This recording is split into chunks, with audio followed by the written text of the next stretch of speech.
Hi, and welcome back. In today's session, we will be discussing and unpacking and exploring the key ideas of the self-concept, self-awareness, and the tools for growing these in a healthy way. Watch and listen as we go through the information in this session for indicators of how these powerful traits developed in your life and how, therefore, they can be redeveloped or retrained for a better, happier, more successful life. Emotional intelligence, or EQ, is, as Daniel Goleman defined it, the capacity to form an accurate model of oneself and to use that model to operate effectively in life. It has 4 dimensions, namely self-awareness, self-management, empathy, and social aptitude or relationship management.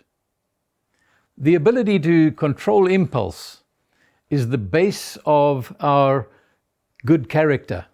The root of courtesy and care for others lies in empathy, the ability to read emotions in others and to feel with them as we identify those feelings. When we are working, the mechanism with which we do our work is our self, including our mind. The medium we use, especially with regard to concentration, conscientiousness, or the desire to do well, is EQ. Only people who really identify with the feelings of others in a company, or the company itself, or the product, will care enough to do their work well. The same is true for those we work with. Remember that they also are not just their skills, their hard work, their good performance, but they are emotional beings who can think and work. And so be aware of that as you engage with other people.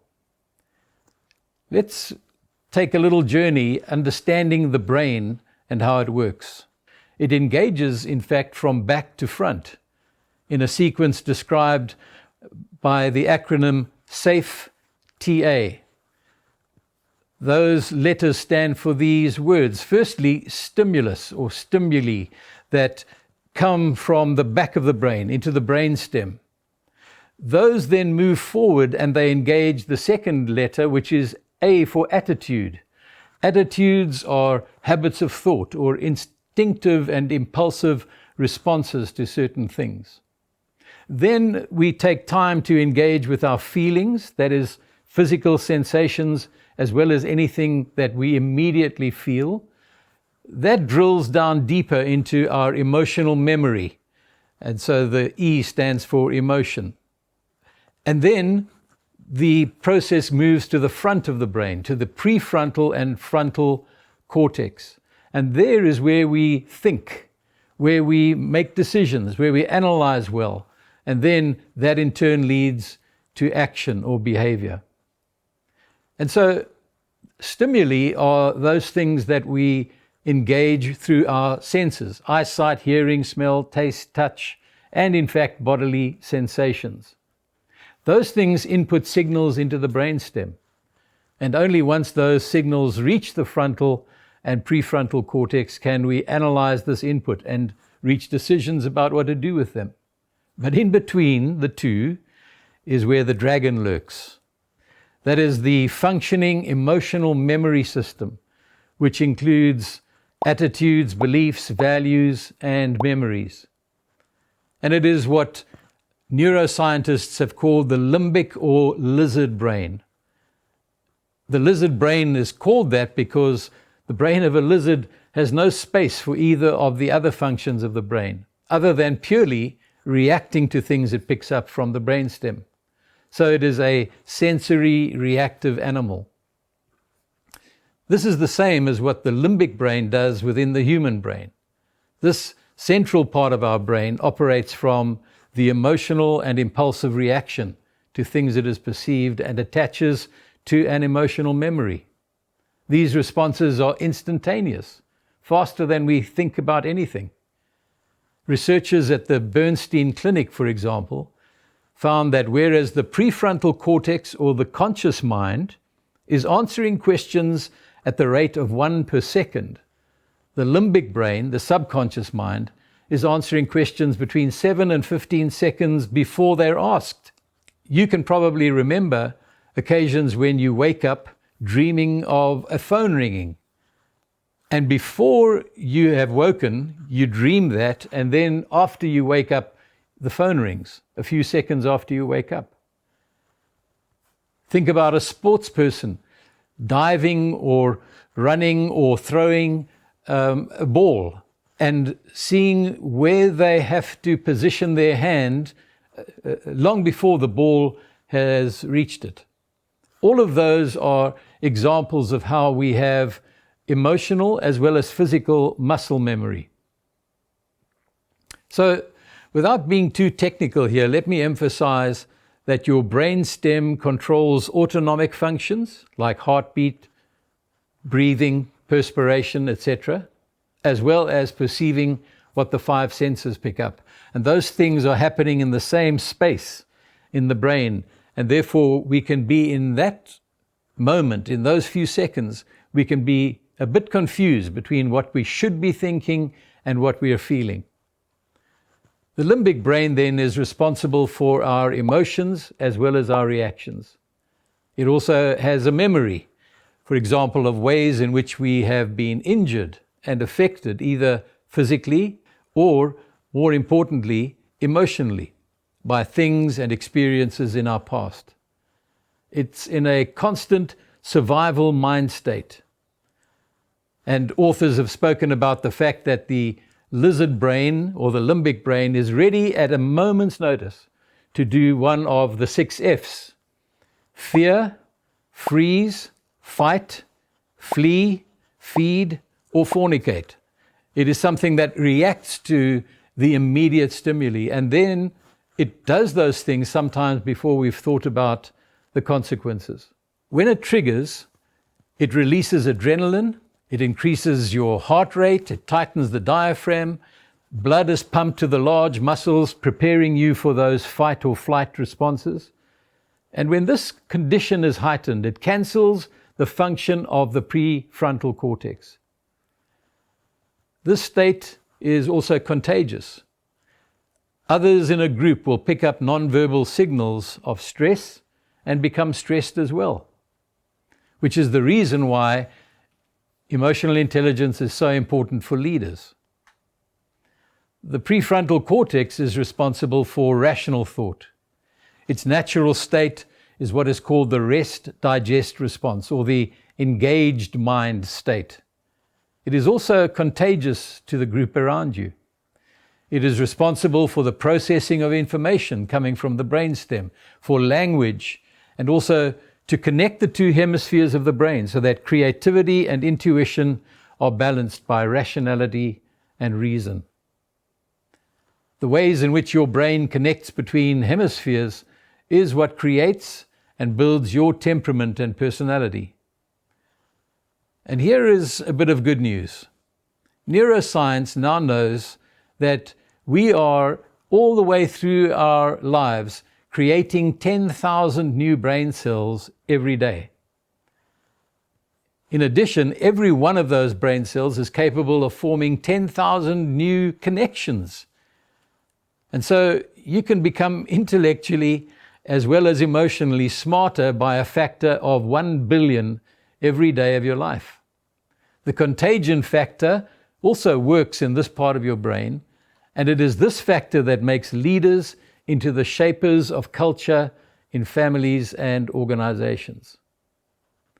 The lizard or the dragon, however, can interrupt and hijack our reactions and responses to what we see, making us a purely impulsive risk reactor rather than a rational responder to what we see and feel. You probably are thinking right now about the ways in which that has happened to you, ways in which you see yourself doing something reactively and at the same time thinking, I shouldn't be doing that, I shouldn't be saying that, trying to reel the words back into your mouth, so to speak, in the midst of an argument. But the limbic brain is the quickest responder, reacting before we've had the opportunity to properly evaluate what's going on in front of us. This is what Daniel Goleman and others call the amygdala hijack. I want to keep this as simple as possible for all of us to be able to identify with it and also to find ways of taking control back with regard to our thought processes. When a visual signal goes from the retina to the brainstem, most of the message then goes to the prefrontal cortex, where it is analyzed and assessed for meaning and appropriate response. But a smaller portion of the original signal goes straight from the brainstem to the limbic brain in a quicker transmission. So a few seconds before it reaches the prefrontal cortex. And this is what triggers the emotional response. Before the cortical centers have fully understood what is happening, there is something else going on, and the body is taken over by this amygdala hijack. It is primarily chemical, so it releases a flood of hormones in the brain, those hormones that make us feel good or make us ready for anything. Cortisol, dopamine, serotonin, these hormones in the brain affect other things going on in the body, like the adrenal glands, which I've mentioned. So adrenaline and epinephrine are also then released into the body, and they make us ready for physical responses to the emotion we're feeling. So emotion is a very powerful thing, because in fact what happens is your logical brain can be telling you one thing, and the emotions are actually interrupting you in the middle of that. In the first few milliseconds of perceiving something, we not only comprehend what it is, but we decide whether we like it or not, whether we must eat it or whether it might eat us. This is provided we have an emotionally charged memory for what we see in front of us. The emotional memory is programmed in the first 6 years of a child's life. As much of what we learn is from the emotional responses generated from our interaction with emotionally significant figures in our early development. So the brain then is the organ that is forming the mind, which is the memory bank of everything that we have ever seen, paid attention to, thought about, or reacted to. The dragon response is therefore a kind of emotional short circuit. These short circuits in turn create imprints in our brain. And if we repeat those a few times, especially in those formative years, they become what we call neural pathways. This is what I deal with 90% of the time in working with clients in order to reshape what these neural pathways are making us want to do. So picture your brain a little bit like a piece of open felt, and there are cattle and buffalo walking across that felt. You've probably seen this physically, and you've seen photographs of it, like the one that's showing on the screen now, that show you that the animals walk in an habitual, impulsive way. They respond usually to the leader. They follow the leader. And that's how pathways are formed. And the animal will find no other way, will not even think about a different way in which to cross that piece of felt, but except to follow the path. We have the same thing happening to us emotionally. Neural pathways are habitual responses. We respond one way. So in other words, we see a person who is intimidating, the way that person is dressed and their facial features, all of those things can be imprinted in our brains. And then we react, we respond. We do something to deal with the fear we feel, whether it makes us freeze or fight or flee to get away from the danger that we see or think we're seeing. When we do that a few times, every time we see someone that reminds us of that person or experience something that reminds us of that experience, we will respond in the habitual way that's been imprinted in our brains. And the more we do it, the deeper goes the pathway. Emotionally loaded experiences trauma, repetition of certain words, reinforcement by punishment or reward, and social forces like acceptance, love, belonging, welcome. Any of those are able to form these neural pathways in our brains.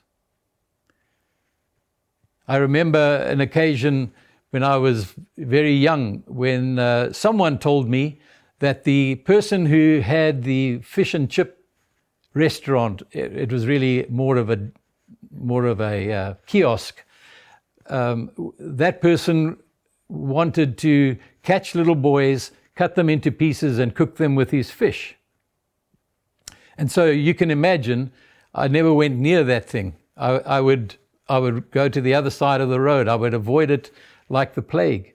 And on one occasion, I actually was walking and I saw the man who owned that fish and chip kiosk standing on the pavement. And I still to this day remember the terror that engulfed me, that made me, that paralyzed me, that made me want to run away and hide and never see that person again. It took a while before I was able to unlearn that response that had been based on a lie that had been told. Many of us have lies that have been imprinted in our minds, whether it's about other people, whether it's about our abilities, whether it's about the future, whatever it may be. And so you can identify if there is a possibility that the dragon is at work in your brain by asking, do you have moments where you feel anxious for no reason at all? Nagging worry or anxiety? Do you have moments when suddenly you're confronted with unreasoned fear based on absolutely nothing at all going on? Or a growing sense of gloom or doom? Do you have an inability to see the future and to have a positive vision about where your life is going? Do you have moments of anger, blaming, and even antisocial patterns of thought and behavior? Maybe fits of rage, sometimes out of proportion to the provocation. Or a kind of emotional paralysis where you can't feel anything at all anymore. All of those indicate that the dragon is at work. At the same time, the dragon is a fun freak. The dragon enjoys laughter and games, sex, sensuality, good food, good drink. The dragon is also responsible for those slogans that you hear in your head that say things like, you're useless, you can't, you'll never amount to anything, you're just average. These memories, when they've been repeated often enough, will shape your attitudes. Attitudes are very simply habits of thought.